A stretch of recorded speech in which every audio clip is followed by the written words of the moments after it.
Guys, আপনারা তো জানেন কিছুদিন আগে থেকে Bangladesh premier league BPL cricket খেলা শুরু হয়েছে। আমরা অনেকে খেলা দেখি এবং খেলা দেখতে ভালোবাসি, তবে আমরা নিয়মিত ক্রিকেট খেলা দেখেও অনেকে জানি না বাংলাদেশের সবচেয়ে বড় ক্রিকেট স্টেডিয়াম সম্পর্কে। তাই আজকের এই ভিডিওটিতে আমরা জানবো বর্তমান সময়ে বাংলাদেশের সবচেয়ে বড় এবং আধুনিক 5টি ক্রিকেট স্টেডিয়াম সম্পর্কে। তো চলুন আর বেশি কথা না বাড়িয়ে আজকের মূল ভিডিওটি শুরু করি। আর ভিডিওটি শুরু করার আগে আপনাদের কাছে ছোট একটি অনুরোধ থাকবে, আমাদের এই চ্যানেলটি অনেক ছোট নতুন, আপনারা অনেকে ভিডিও দেখেন বাট চ্যানেলটি সাবস্ক্রাইব করেন না, তাই অবশ্যই এই ভিডিওটিতে একটি লাইক দিয়ে চ্যানেলটি সাবস্ক্রাইব করে দিবেন। আর বেশি কথা না বাড়িয়ে চলুন মূল ভিডিওটি শুরু করি।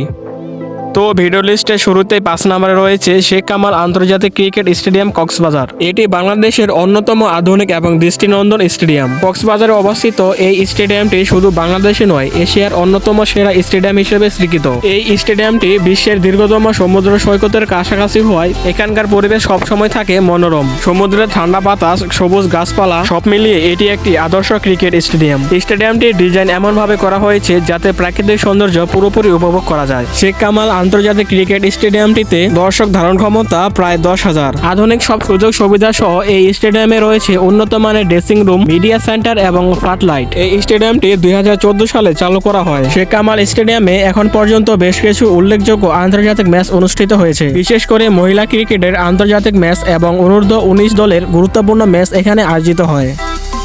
তো এরপর ভিডিও লিস্টে 4 নম্বরে রয়েছে শেখ আবু নাসের আন্তর্জাতিক ক্রিকেট স্টেডিয়াম খুলনা। বাংলাদেশের খুলনা শহরের কেন্দ্র থেকে 10 কিলোমিটার দূরে দৃষ্টিনন্দন শেখ আবুল নাসের ক্রিকেট স্টেডিয়াম। এই স্টেডিয়ামটি 2006 সালে প্রতিষ্ঠিত হয়েছে। চারপাশে সবুজ গাছপালায় ঘেরা এই স্টেডিয়ামটি যেন প্রকৃতির সঙ্গে ক্রিকেটের এক অপূর্ব মেলবন্ধন। এখানকার শান্তিপূর্ণ পরিবেশ ও সমুদ্রের নিকটবর্তী অঞ্চলের কারণে এটি একটি ব্যতিক্রমধর্মী ক্রিকেট স্টেডিয়াম। এই স্টেডিয়ামের দর্শক ধারণ ক্ষমতা প্রায় 15,000। ছোট হলেও এখানে জমজমাট খেলা দেখার জন্য দর্শকদের উৎসাহের কোনো কমতি নেই। শেখ আবু নাসের স্টেডিয়ামে প্রথম আন্তর্জাতিক ম্যাচ অনুষ্ঠিত হয় 2012 সালে। এটি ছিল বাংলাদেশ বনাম ওয়েস্ট ইন্ডিয়ার একটি টেস্ট ম্যাচ এবং এখান থেকে সাকিব আল হাসান তার অলরাউন্ডার নৈপুণ্য দিয়ে প্রথম ম্যাচেই সকলকে মুগ্ধ করেছিল।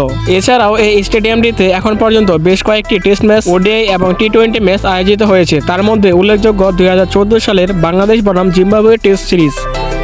তো এরপর 3 নম্বরে রয়েছে সিলেট আন্তর্জাতিক ক্রিকেট স্টেডিয়াম। বাংলাদেশের উত্তর পূর্ব দিকে অবস্থিত প্রাকৃতিক সৌন্দর্যের এক অপার দৃষ্টিনন্দন হচ্ছে সিলেট, আর সেখানে অবস্থিত সিলেট আন্তর্জাতিক ক্রিকেট স্টেডিয়াম। সিলেট আন্তর্জাতিক ক্রিকেট স্টেডিয়াম তার প্রাকৃতিক সৌন্দর্য এবং আধুনিক স্থাপত্যের জন্য বিখ্যাত। 2013 সালে উদ্বোধন হওয়া এই স্টেডিয়ামটি সিলেটের শাহপরান এলাকায় অবস্থিত।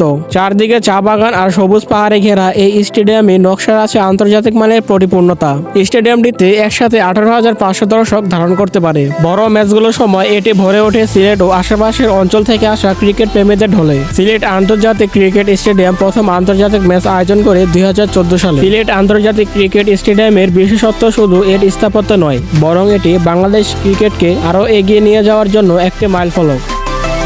এরপর 2 নম্বরে রয়েছে চট্টগ্রাম আন্তর্জাতিক ক্রিকেট স্টেডিয়াম। চট্টগ্রাম শহরের কর্ণফুলী নদীর তীর ঘেঁষে অবস্থিত চট্টগ্রাম আন্তর্জাতিক ক্রিকেট স্টেডিয়াম, যা জহুর আহমেদ চৌধুরী স্টেডিয়াম নামে পরিচিত।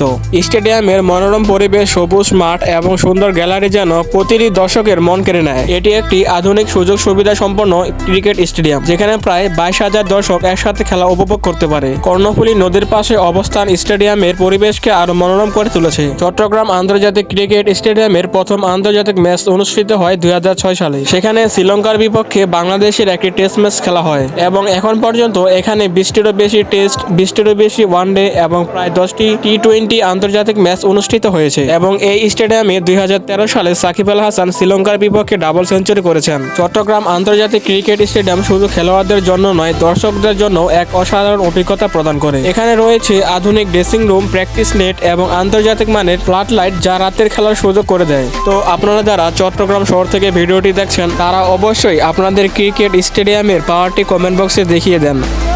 তো এরপর সর্বশেষ 1 নম্বরে রয়েছে শেরেবাংলা আন্তর্জাতিক ক্রিকেট স্টেডিয়াম। বাংলাদেশের রাজধানী ঢাকার মিরপুরে অবস্থিত শেরেবাংলা আন্তর্জাতিক ক্রিকেট স্টেডিয়াম, যা শুধু দেশে নয় বরং বিশ্ব ক্রিকেটের অন্যতম গুরুত্বপূর্ণ একটি স্টেডিয়াম। 2006 সালে আনুষ্ঠানিকভাবে চালু হওয়া শেরেবাংলা ক্রিকেট স্টেডিয়াম শুরুতে পরিচিত ছিল মিরপুর স্টেডিয়াম নামে। এরপরে শেরেবাংলা একে ফজলুল হকের নামে নামকরণ করা হয় এই স্টেডিয়ামটির। এই স্টেডিয়ামটিতে একসাথে 25,000 দর্শক খেলা দেখতে পারে। এছাড়াও এখানে রয়েছে আধুনিক ফ্লাড লাইট এবং ড্রোনের সিস্টেম। খেলার দিন দিনগুলোতে শেরে বাংলার পরিবেশ যেন উৎসবমুখর হয়ে ওঠে। রাতের ম্যাচের সময় ফ্লাড লাইটের আলোয় ঝলকানিতে স্টেডিয়ামের সৌন্দর্য আরো বাড়িয়ে দেয়। শেরে বাংলা ক্রিকেট স্টেডিয়ামে এখন পর্যন্ত 250 এরও বেশি আন্তর্জাতিক ম্যাচ অনুষ্ঠিত হয়েছে। এর মধ্যে রয়েছে টেস্ট, ওয়ানডে এবং টি-20। বাংলাদেশের ক্রিকেটের অনেক স্মরণীয় মুহূর্ত এই মাঠেই তৈরি হয়েছে। তো আপনারা কে কে এবার বিপিএল এ মিরপুরে খেলা দেখেছেন তারা অবশ্যই কমেন্ট করে জানাবেন। তো বন্ধুরা, এই ছিল বর্তমান সময়ের বাংলাদেশের সবচেয়ে বড় এবং উন্নত 5টি ক্রিকেট স্টেডিয়াম। আর ভিডিওটি যদি ভালো লেগে থাকে তাহলে অবশ্যই এই ভিডিওটিতে একটি লাইক দিয়ে চ্যানেলটি সাবস্ক্রাইব করে দিবেন। আর আপনাদের বন্ধুদের কাছে ভিডিওটি শেয়ার করতে ভুলবেন না কিন্তু। তো দেখা হচ্ছে এরকম কোনো নতুন অজানা ইন্টারেস্টিং ভিডিওতে। এতক্ষণ ভালো থাকবেন, সুস্থ থাকবেন। আল্লাহ হাফিজ।